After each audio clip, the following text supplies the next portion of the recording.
So guys আজি এটা নতুন ভিডিও লৈ আহিছো আপোনালোকক দেখাব বিচাৰিম। আজি আমি ব্লেক চিকেন বনাম। চিকেন আমি লৈলো ইয়াতে প্ৰায় 7 কিলো মান আছে চিকেন। তাৰ পিছত আমি ইয়াতে তেল ইয়াতে আমি তিলটো ভাজি লৈছো। ব্লেক চিকেন মানে আমি তিল দি বনাম। তো ইয়া তিল হৈ গল। এটা মিক্সাৰ গ্ৰাইণ্ডাৰ দি পেলাই বাকি প্ৰসেছ দেখাই দিছো। প্ৰথমতে আমি কেৰাহী ফালে গৰম হৈ আছে, আমি তেলটো দি দিকে তাৰ আগতে আমি অলপ পিয়াজ কাটি লম।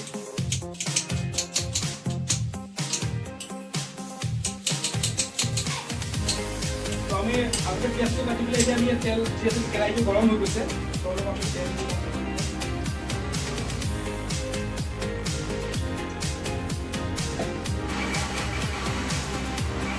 সো ফাইনালি আমাৰ তেলটো গৰম হৈ গ'ল। আপুনি দেখাই দিয়ক, এটা আমাৰ তেল গৰম হৈ গ'ল।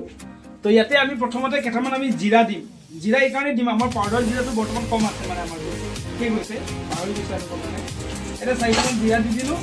প্লাছ আমাৰ যিবিলাক গৰম মছলা আছিলে আমি এইবিলাক তেজপাত লৈছোঁ, শুকান জলকীয়া 2টা আৰু বাকী গৰম মছলা।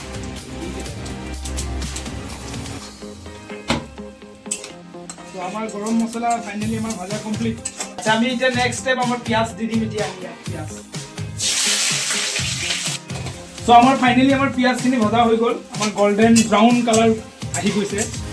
তাৰপিছত আমি ইয়াতে পেষ্ট, এইটো কালিয়ে পেষ্ট কৰি দিছিলোঁ, ফ্ৰিজত ৰাখি দিছিলোঁ। তো তাৰপিছত এতিয়া চেম আদা নহৰু পেষ্ট দিয়ে লৈছিলোঁ, যিহেতুকে যে ব্লেক চিকেন হ'ব। তো ব্লেক চিকেনৰ কাৰণে আমাৰ তিলটোতো লাগিব, তিলটো মেইন। তো এতিয়া আমি তিলটো ইয়াতে দি দিম। এনেকৈ যেনেকৈ আমি পিঁয়াজ আদা নহৰুটো ভাজিছোঁ চেম তেনেকৈ আমি ভাজি ল'ম। তাৰ আগতে আমি তথাপিও 1 মিনিটমান আমি আদা নহৰুখিনি ভাজি পেলাই অকণমান আদাৰ গোন্ধটো অলপ মাৰি ল'ম। তাৰপিছত এইটো আমি তিলটো ঢালি দিম। এতিয়া আমাৰ আদা নহৰু ভাজা হৈ গৈছে। ইয়াতে অলপ জিৰা দিছোঁ, বেছিকৈ দিয়া নাই, গোটা জিৰা দিছোঁ যিহেতুকে।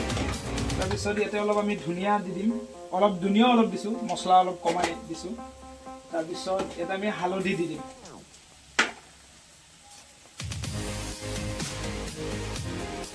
হালধি অলপ দিব লাগে, তো হালধি দিলে এটা বেলেগ এটা সোৱাদ আহে। তো আমাৰ এইখিনি ভাজা হৈছে। এতিয়া আমি ফাইনেলি আমি তিলটো ইয়াতে দি দিম। এনেকৈ পূৰা খালী কৰি দিছোঁ। তো তিলটো আমি ফাইনেলি অলপ সময় ভাজি লওঁ, আমি 2 মিনিটমান। এইটো আমাৰ তিলটো ভাজা হৈ গ'ল ফাইনেলি। তো এতিয়া আমি চিকেনটো দি আছোঁ ইয়াতে। তো এইটো চিকেন আমি এনেকৈ চিকেনখিনি ইয়াতে দি দিম। তো এতিয়া আমি দি পেলাই আমিতো মজাকৈ অলপ 1 মিনিটমান এনেকৈ লৰাই পেলি আমি নিমখটো দি পেলাই অলপ সময়ৰ কাৰণে ঢাকি দিম। ঢাকি দিলে ইয়াৰ পানীটো ওলাই যাব। পানীটো ওলাই যোৱাৰ লগে লগে তাক আমি হাই ফ্লেমত দি ফ্ৰাই কৰিম। তো এতিয়া 1 মিনিটমান এনেকৈ লৰাই লওঁ, আমি মিক্স হৈ গ'ল। এতিয়া আমি আকৌ এবাৰ নিমখ দি পেলাই এতিয়া আমি লৰাই পেলাই ঢাকি দিম।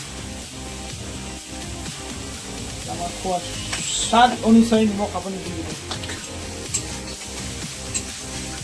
এতিয়ালৈকে যিহেতুকে মই ইয়াতে জলকীয়া দিয়া নাই, এতিয়া মই লাহেকৈ জলকীয়া দিম। ইয়াতে কেঁচা জলকীয়া মই কাটি পেলাই এনেই ওপৰতে দিম। কেঁচা জলকীয়া দিলে আৰু তিল আৰু কেঁচা জলকীয়াৰ যিটো ফ্লেভাৰ কম্বিনেশ্যন বহুত ধুনীয়া হয়। আপোনালোকে এনেকৈ বোধহয় খুব কমেই বনাই চাব তেনেকৈ।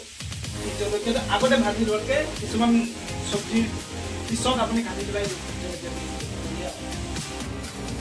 চিকেনটো আমাৰ ফ্ৰাই হৈ গ'ল। তাৰপিছত আমি অলপ পানী দি দিছোঁ। পানী দি পেলাই আমি অলপ উতলাই পেলাই আমাৰ যিটো নতুন আলু দিছোঁ যিহেতুকে আলুটো অলপ গলি যাওঁ। কমপ্লিট হৈ গৈছে চাওক, এই ব্লেক চিকেন।